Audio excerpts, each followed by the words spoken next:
نیا دور نئی قیادت، ایف سی سی کے پہلے چیف جسٹس کا آغاز۔ آج پاکستان کی عدلیہ میں ایک تاریخی لمحہ آیا۔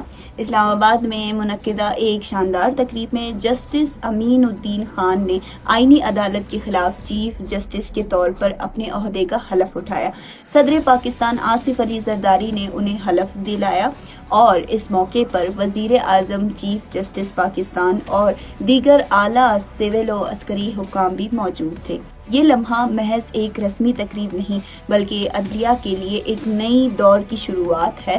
پہلی بار آئینی امور کے لیے ایک الگ عدالت قائم کی گئی جو ملک میں انصاف کی راہ مزید واضح اور مضبوط بنائے گی۔